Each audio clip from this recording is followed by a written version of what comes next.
High বন্ধুরা, সবাই কেমন আছেন? ভালো আছেন? আমি আলহামদুলিল্লাহ ভালো আছি।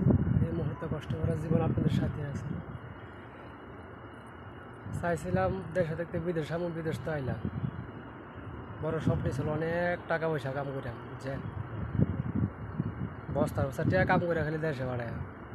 দালালরে কইছিলাম যে দেখ ভালো একটা বিষয় টিসা থাকলে একটা বিষয় টিসা দিস। এই শালায় তো টাকার লোভে আছে মানুষ ধরার লাগা। মানুষ পাইলে তো হের লাভ। কেডা পরিচিত, কেডা বাইক না, কেডা বাইক, কেডা বাতি যাইতে দেয়। হ্যাঁ, তাই কইছে দেখ ভালো একটা বিষয় আছে, 4 লাখ 4.5 লাখ টাকা 5 লাখ টাকা দিয়েছে, তো 4,10,000 টাকা দেওয়া হয়েছে আর।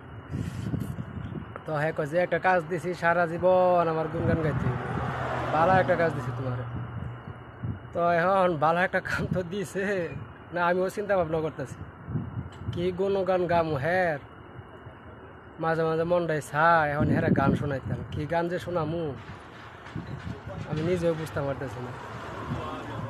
কি গান শোনাইলে ভালো হয় দর্শক ভাইয়েরা আপনারা কমেন্টে এসে জানিয়ে যাবেন, ঠিক আছে? এটা কি গান শোনাইতাম? জীবনটা পুরো একটা লেড়া বেড়া লাগাই দিছে। হ্যাঁ, সোজা না পারতাছি দাঁড়াবার লাগা, না পারতাছি কাইতে ঘুমাইবার লাগা, বুঝছেন? পুরো অশান্তিতে আছে। ভালো এবার দিল না, ভালো এবার দিল না, দেখি